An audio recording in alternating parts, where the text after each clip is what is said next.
Assalamualaikum warahmatullahi wabarakatuh. Selamat datang di channel Mamas Guru.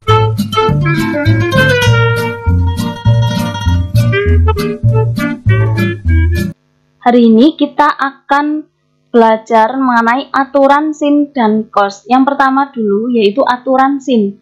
Ya, nanti setelah aturan sin tuntas baru kita membahas aturan cos. Nah, sekarang kita temukan dulu aturan sin itu seperti apa. Ya, sekarang perhatikan segitiga lancip berikut ini. Ini ya, segitiganya sudah saya gambarkan. Segitiga ABC. Ingat penamaan sisi ya. Jadi kalau sisi yang menghadap sudut B itu diberi nama B kecil. Sisi yang menghadap sudut A berarti dinamakan A kecil. Sisi yang menghadap sudut C berarti dinamakan C kecil. Nah, ingat trigonometri itu nanti berkaitan dengan segitiga siku-siku ya, karena ini segitiganya lancip. Untuk memunculkan segitiga siku-siku maka di sini saya menggambarkan garis tinggi yang ditarik dari titik C terhadap sisi AB. Saya beri nama di sini titiknya titik M ya, dan di sini karena garis tinggi berarti dia pasti tegak lurus sehingga ini siku-siku. Kemudian saya tarik garis tinggi juga dari titik A, ini dari sudut A terhadap sisi BC. Saya beri nama di sini titiknya adalah titik N. Ingat ya, ini juga siku-siku karena garis tinggi. Tadi ya, saya tarik garis tinggi. Nah, nanti kalian bisa tarik garis tinggi juga dari titik sudut B ke sisi AC. Beri nama terserah kalian. Nah, sekarang kita perhatikan dulu segitiga AMC ini. Segitiga AMC ini kan segitiga siku-siku ya. Nah, siku-sikunya di M. Kita tulis di sini. Pandang dulu segitiga AMC.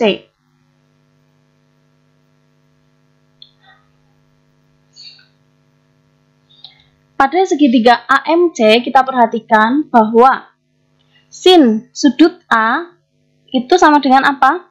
Ingat, sin adalah depan dibagi miring. Kita perhatikan depannya sudut A itu yang mana? Apakah yang BC? Apakah yang MC? Depannya sudut A. Iya, jangan terkecoh ya. Depannya sudut A ini adalah MC. Bukan BC ya untuk segitiga yang ini. Karena apa? Karena trigonometri hanya berlaku pada segitiga siku-siku. Jadi BC ini atau A ini ya, ini bukan merupakan bagian sisi depan terhadap trigonometri pada sudut A. Ingat-ingat ya, hanya berlaku pada segitiga siku-siku. Nah, kita tuliskan di sini, berarti sin sudut A, sin itu adalah, ingat ya, depan dibagi miring. Nah, berarti depannya itu tadi adalah ini ya, CM. Ingat baik-baik, CM dibagi miringnya berarti yang mana? Miring dari segitiga ini, ya jelas AC, atau kita tuliskan yang kecil saja ini ya, B. Nah, padahal ini kan tadi adalah sin sudut A. Kalau dari persamaan ini kita ambil CM-nya, CM ini berarti ini dikalikan silang ya. Ini kan sama saja sin sudut A per 1. Nah, dikalikan silang berarti CM ini sama dengan B kali sin sudut A. Ini yang pertama. Sekarang berikutnya kita perhatikan segitiga ini yang sebelah kanan. Segitiga BMC. Tuliskan di sini ya, segitiga BMC. Kita pandang sudut B-nya. Berarti sin sudut B, ingat sin ini adalah depan dibagi miring, ya. Nah, saya tuliskan lagi, berarti sin sudut B ini sama dengan depannya sudut B ini yang mana? Yang CM ataukah yang ini AC atau B ini? Jelas, sisi depan dari sudut B ini adalah ini ya, CM. Karena apa? Karena seperti tadi, bahwa trigonometri itu hanya berlaku pada segitiga siku-siku. Jadi jangan terkecoh. Ya, sisi depan dari trigonometri sudut B ini adalah CM. Ya, kita tuliskan di sini CM per sisi miringnya adalah ini ya, sisi miring dari sudut B, yaitu A. Nah, bentuk seperti ini kita kalikan silang juga. Ini kan sama saja per 1, sehingga diperoleh CM sama dengan A sin sudut B. Ini persamaan kedua. Nah, perhatikan lagi tadi persamaan 1, CM sama dengan B sin sudut A. Yang kedua, CM sama dengan A sin sudut B. Nah, dari sini, dari persamaan 1 dan 2, ini kita peroleh bahwa B sin sudut A sama dengan A sin sudut B. Ini ya. Nah, bentuk ini bisa kita ubah menjadi ini ya, B per sin sudut B sama dengan A per sin sudut A. Ini ya, ini kan kalau dikalikan silang jadi B kali sin A sama dengan A kali sin B. Ini hanya mengubah bentuk saja. Nah, atau bisa kita balik jadi A per sin sudut A sama dengan B per sin sudut B. Ini persamaan yang ketiga. Sekarang kita perhatikan segitiga ABN. Ini ya. Tulis segitiga ABN. Ini ABN. Kita pandang sudut B-nya. Sama seperti tadi, berarti sin sudut B sama dengan sisi depannya sudut B, AN ya. Karena ingat hanya berlaku pada segitiga siku-siku. Berarti ini depan dibagi miring. Depannya adalah AN dibagi miring dari segitiga ini adalah ini C. Ini adalah sin sudut B. Nah, ini kita kalikan silang. Berarti AN sama dengan C kali sin sudut B. Ini adalah persamaan keempat. Pandang segitiga ACN. Kita tulis di sini. Segitiga ACN. Lihat sudut C-nya. Kita cari sinnya, sin sudut C. Berarti kita cari depan bagi miring. Depannya sudut C itu adalah ini ya, AN. Berarti kita tuliskan sin sudut C sama dengan AN dibagi miringnya adalah ini, B. Itu menghadap sudut siku-siku. Kita kalikan silang, berarti diperoleh AN sama dengan B kali sin sudut C. Ini adalah persamaan ke-5. Nah, dari persamaan 4 dan 5, ini kan AN sama dengan B sin C, yang ini C sin B. Nah, berarti bisa kita peroleh dari 4 dan 5 ini adalah C sin sudut B sama dengan B sin sudut C. Ya. Nah, bentuk ini bisa kita tuliskan menjadi C per sin sudut C sama dengan B per sin sudut B. Nih, kalau dikembalikan ini kan sama bentuknya. Nah, ini persamaan ke-6. Nah, sekarang perhatikan antara persamaan 3 dan 6. A per sin A sama dengan B per sin B. Padahal B per sin B sama dengan C per sin C. Sehingga kita peroleh dari 3 dan 6. Ini bisa diperoleh bahwa A per sin sudut A sama dengan B per sin sudut B sama dengan C per sin sudut C. Sekarang perhatikan segitiga tumpul berikut ini. Sama seperti tadi, ya, saya beri garis dulu. Pandang yang pertama, kita pandang segitiga ACM dulu. Pandang segitiga ACM. Kita cari sin A-nya. Sin sudut A, ini berarti kan sama kayak tadi ya, sin sudut A sama dengan depan dibagi miring. Nah, kita cari sisi depannya sudut A. Sisi depannya sudut A ini BC ataukah MC? Ingat, trigonometri hanya berlaku pada segitiga siku-siku. Karena ini segitiga tumpul, ya, biar muncul segitiga siku-siku ini, saya buat garis tinggi, saya tarik garis tinggi dari titik C, maka jatuhnya dia di sini, di M. Ini ya. Nah, berarti dari sini ketahuan bahwa sisi depan dari sudut A ini adalah CM, bukan BC atau CB ini ya. Karena ini segitiganya tumpul, padahal hanya berlaku pada segitiga siku-siku. Sehingga di sini sin sudut A sama dengan CM dibagi sisi miringnya yang mana? Karena tadi segitiganya ACM ya, berarti sisi miringnya adalah ya AC. AC adalah sama dengan B kecil. Nah, dari sini kita peroleh CM sama dengan B kali sin sudut A. Ini adalah persamaan yang pertama, ini dikalikan silang. Berikutnya kita pandang segitiga BCM. Nah, pada segitiga BCM kita cari sin ini ya, sudut CBM. Sin sudut CBM, ingat depan bagi miring. Depannya yang mana? Depannya adalah ini ya, CM. Miringnya iya jelas BC atau A kecil. Nah, padahal sudut CBM dia kan berelasi dengan sudut ABC atau sudut B. Sudut B itu kan yang ini ya, yang dalam segitiga, bukan yang sini.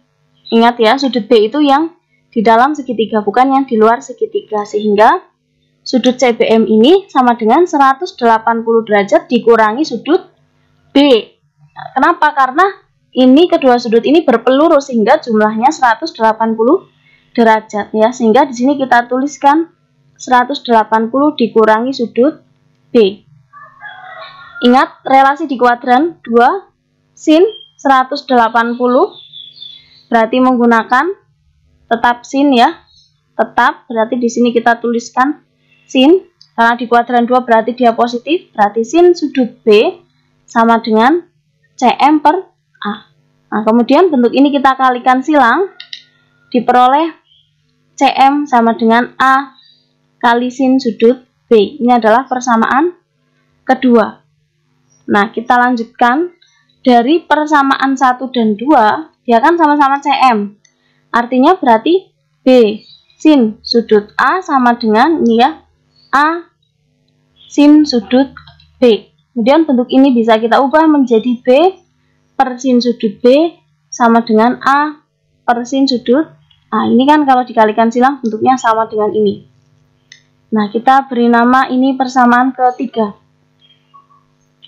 Nah, berikutnya di sini saya tarik garis tinggi dari titik B terhadap sisi AC, jatuhnya di N. Karena kita membutuhkan bantuan segitiga siku-siku, gitu ya. Nah, sekarang pandang segitiga ABN terlebih dahulu. Tulis di sini, pandang segitiga ABN. ABN. Nah, dari sini kita lihat sin sudut A-nya. Ingat, sin adalah depan bagi miring. Nah, berarti sin sudut A sama dengan depannya ini dari sudut A adalah BN ya. BN dibagi miringnya adalah ini AB atau ini namanya C kecil karena dia menghadap segitiga siku-siku. Kemudian kita kalikan silang, diperoleh BN sama dengan C kali sin sudut A. Ini persamaan keempat. Lalu kita pandang segitiga ini. Segitiga BCN. Tuliskan di sini segitiga BCN. Lihat sudut C-nya. Kita cari sin-nya, berarti sin sudut C sama dengan depan bagi miring. Depannya adalah BN ya. BN dibagi miringnya adalah ini A. Karena menghadap segitiga siku-siku.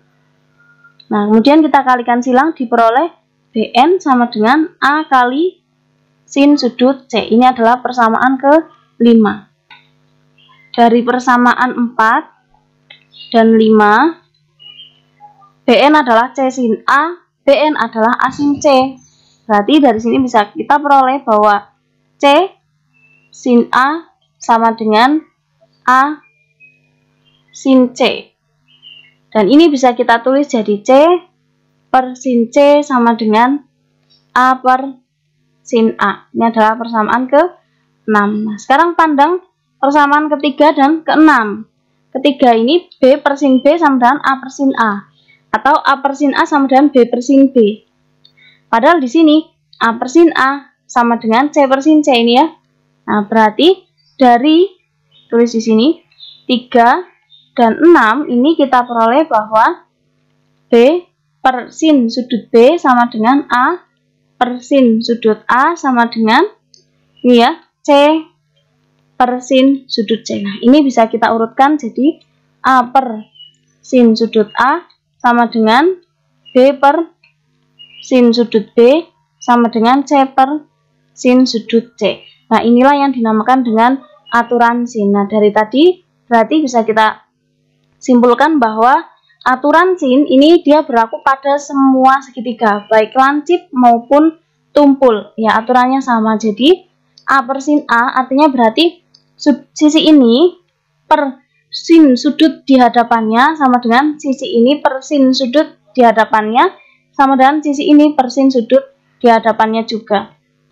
Sekarang kita tuliskan kesimpulannya biar nanti mudah dalam mengingat bahwa pada segitiga ABC berarti dia sisi-sisinya adalah A kecil, B kecil, dan C kecil ya. Maka berlaku aturan sin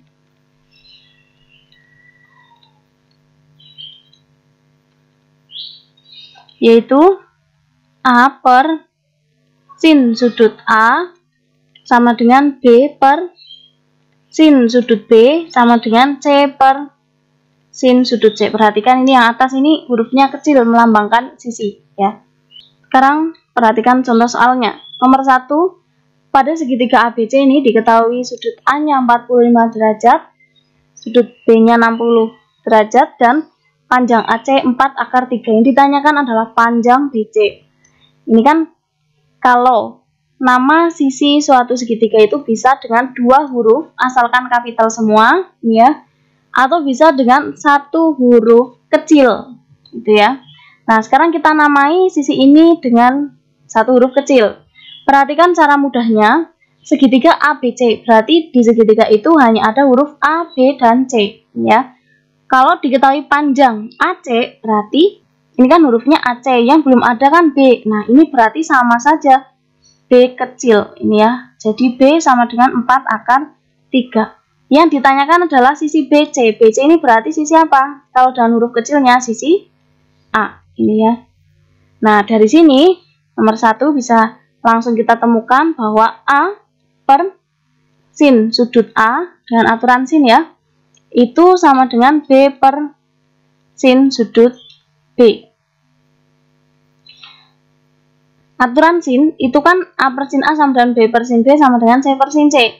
Namun untuk menyelesaikan suatu masalah itu kita tidak harus menggunakan ketiganya. Jadi boleh A per sin A sama dengan B per sin B, atau A per sin A sama dengan C per sin C, atau yang lain tergantung yang diketahui. Karena di sini yang diketahui adalah A dan B, berarti kita pakai hubungan antara A dan B. Ya, jadinya seperti ini. Lalu kita masukkan A-nya karena yang ditanya berarti biarkan apa adanya. Sin sudut A berarti sin 45 derajat sama dengan B-nya ini 4 akar 3 per sin sudut B yaitu 60. Berarti sin 60. Kita tahu bahwa sin 45 itu sama dengan setengah akar 2. Lah ini makanya harus dihafalkan ya sudut istimewanya. Kemudian 4 akar 3 per sin 60 adalah setengah akar 3. Nah, ini bisa dicoret. Jadi A per setengah akar 2 sama dengan 4 per setengah. Ini ya. Kemudian kita kalikan silang. Jadi setengah A sama dengan 4 kali setengah akar 2.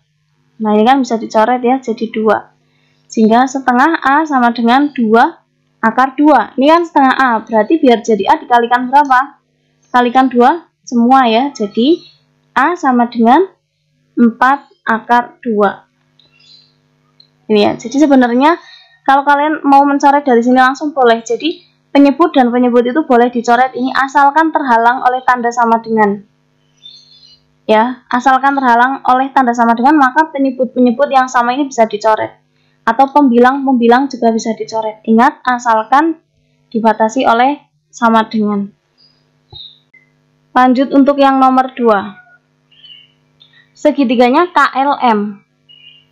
Sudut K-nya 30, sisi KM, ingat, segitiga KLM berarti hanya ada 3 huruf K, L, dan M. Kalau di sini KM berarti dia sama saja L kecil, ya. Jadi L kecil sama dengan 6 akar 2. LM berarti yang belum ada adalah K, ya. Jadi ini K kecil sama dengan 3 akar 2. Yang ditanyakan adalah sudut L. Nah, sekarang perhatikan yang diketahui itu adalah K dan L, ya, unsur-unsurnya. Maka di sini kita menggunakan hubungan antara K dan L. Jadi K per sin sudut K sama dengan L per sin sudut L. K-nya tadi sudah diketahui, yaitu 3 akar 2 per sin sudut K-nya, yaitu ini 30, sama dengan L, ini 6 akar 2 ya, per sin sudut L. Belum diketahui, jadi ini kita tuliskan apa adanya. Kemudian 3 akar 2 per sin 30 adalah setengah, sama dengan 6 akar 2 per sin sudut L. Ini kita kalikan silang. Kalau kalian sudah paham, tadi boleh langsung mencoret-coret ya. Ini 3 boleh dicoret dengan 6, akar 2 boleh dicoret dengan akar 2. Asalkan ini tadi syaratnya melewati tanda sama dengan. Kalikan silang berarti 3 akar 2 sin sudut L sama dengan setengah kali 6 akar 2. Nah, ini kan bisa dicoret jadi 3 ya. Jadi 3 akar 2 sin sudut L sama dengan 3 akar 2. Berarti sin sudut L sama dengan 3 akar 2 dibagi ini. 3 akar 2. Sin sudut L sama dengan 1. Sin yang nilainya 1 itu berapa? 90. Jadi sudut L sama dengan 90 derajat. Nah, yang ditanyakan adalah sudut L. Berarti sudah ketemu ya. Soal terakhir, segitiga PQR, diketahuinya sudut P. PQ, nah berarti ini sama saja sisi R ya. R sama dengan 3 akar 6. QR berarti sama saja P kecil, yaitu 9 akar 2. Yang ditanyakan adalah sudut Q. Kita fokus ke yang diketahui, yaitu P dan R. Maka di sini kita menggunakan hubungan antara P dan R. P per sin sudut P sama dengan R per sin sudut R. P-nya yaitu 9 akar 2 per sin sudut P-nya yaitu tadi ini ya 60 sama dengan R-nya 3 akar 6 per sin sudut R. Biarkan apa adanya. Jadi kita fokus ke yang diketahui. Unsur apa yang diketahui ya. 9 akar 2 per sin 60 setengah akar 3 sama dengan 3 akar 6 per sin sudut R. Nah, ini kita kalikan. Kalau dikalikan silang berarti ini kali ini sama dengan ini kali ini ya. Nah, itu kalau kalian mau mengalihkan silang. Cuma kalau dikalikan silang itu nanti biasanya jadi perkaliannya rumit, jadi lebih panjang cara menyelesaikannya. Tapi kalau kalian bingung dengan cara yang nanti ini bukan dikalikan silang, kalian boleh mengalihkan silang seperti soal-soal sebelumnya ya. Ini saya mau mengajarkan cara cepatnya saja. Kuncinya, pembilang dan pembilang boleh dicoret asalkan melewati tanda sama dengan. Penyebut dan penyebut juga boleh dicoret asalkan melewati sama dengan juga. Nah, dari sini ini kan bisa dicoret nih, 9 dan 3. 3-nya ini bisa dicoret, yang ini berarti sisa 3 ya. Akar 2 juga bisa dicoret dengan akar 6. Yang ini berarti sisa akar berapa? Akar 3 ya. Nah, sisanya tinggal kita tuliskan 3 per setengah akar 3 sama dengan akar 3 dibagi sin sudut R. Nah, kalau bentuknya sudah sederhana seperti ini, nah kita kalikan silang lagi. 3 sin sudut R sama dengan setengah akar 3 kali akar 3. Ya. Nah, berarti 3 kali sin sudut R sama dengan akar 3 kali akar 3 itu kan 3. 3 per 2. Nah, berarti sin sudut R, ini juga boleh dicoret, sebenarnya kan pembilang ya. 3 per 2 dibagi 3. Berarti sama saja dikali berapa? Ya, dikali 1 per 3. Ini biar 3-nya habis. Nah, ini bisa dicoret. Berarti dari sini diperoleh sin sudut R sama dengan 1 per 2. Sin yang nilainya setengah itu berapa? 30. Jadi ini 30 derajat. 30 derajat. Padahal sin yang nilainya setengah kan tidak hanya 30 derajat. Bisa jadi berapa? 150 derajat. Ya, tapi tidak mungkin kita mau mengambil yang 150 derajat. Kenapa? Karena di sini sudut P-nya itu 60 derajat. Jadi kalau 60 derajat ditambah 150 derajat, dia sudah lebih dari 180.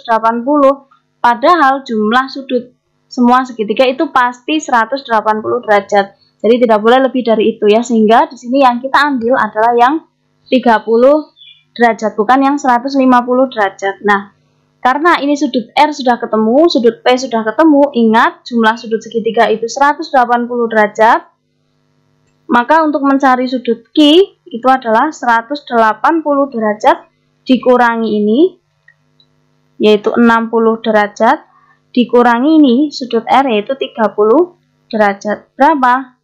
180 kurangi 60, 120 kurangi 30 berapa? 90 derajat. Ya, ini adalah besar dari sudut Q.